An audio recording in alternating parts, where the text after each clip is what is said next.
અમરેલીમાં રાજુલા અને જાફરાબાદ નગરપાલિકામાં કોંગ્રેસનો સફાયો થયો છે। તમામ બેઠક પર ભાજપની ભવ્ય જીત થઈ છે અને કોંગ્રેસનું ખાતું પણ ખુલ્યું નથી। રાજુલા માર્કેટિંગ યાર્ડમાં ભાજપની જીતના ફટાકડા ફોડીને અહીં ઉજવણી કરવામાં આવી છે।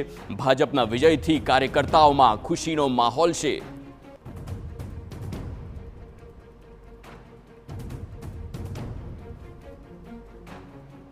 હીરાભાઈ સોલંકીના નેતૃત્વમાં આજે રાજુલા અને જાફરાબાદ બંને નગરપાલિકામાં સંપૂર્ણ રીતે કોંગ્રેસનું ક્લીન સ્વીપ કરવામાં આવ્યું છે।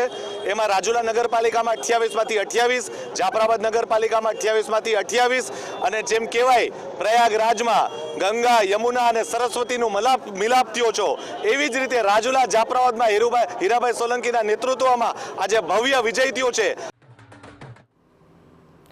તો અમરેલીની વાત થઈ રહી છે। અમરેલીમાં પણ ભાજપની જીત થઈ છે અને જાફરાબાદ અને રાજુલાની વાત કરીએ તો કોંગ્રેસનો સફાયો થયો છે। મોટા ભાગે તમામ નગરપાલિકાઓની વાત કરવામાં આવે તો ભાજપનો ભગવો લહેરાતા હાલ ઉજવણીના દ્રશ્યો જોવા મળે છે। ક્યાંક નોટોનો વરસાદ થાય છે તો ક્યાંક ઢોલી સાથે લોકો જાહેર જગ્યા ઉપર ઉજવણી કરતા જોવા મળી રહ્યા છે।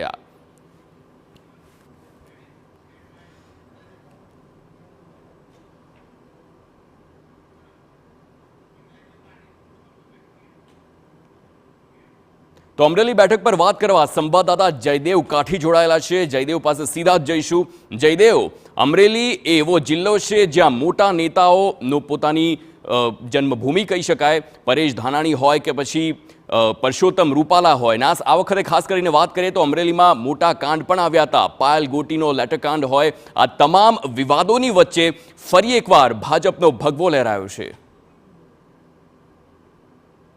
બિલકુલ જે રીતે અમરેલી જિલ્લામાં સ્થાનિક સ્વરાજની ચૂંટણીનું જે આજે રિઝલ્ટ આવ્યું છે જેમાં અમરેલી જિલ્લામાં ચલાલા, લાઠી, રાજુલા, જાફરાબાદ આ 4 નગરપાલિકા ઉપર ભાજપનો ભગવો લહેરાયો।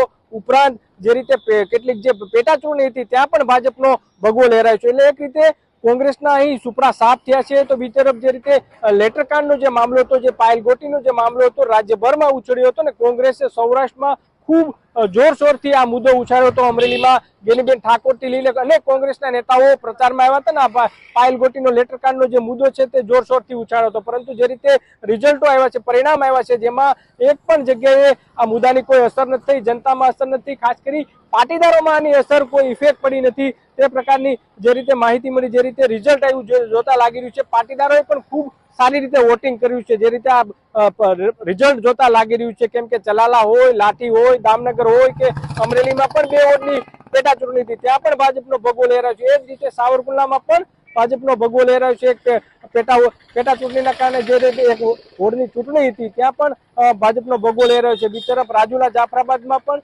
કોંગ્રેસનું ખાતું જ ખુલ્યું નથી, કેમ કે તમામ જે 28 બેઠકો છે ત્યાં ભાજપનો ભગવો છે તે લહેરાયો છે। એટલે લાગી રહ્યું છે કે જે રીતે લેટરકાંડની અસર છે તે અમરેલીમાં નહિવત જોવા મળી રહી છે।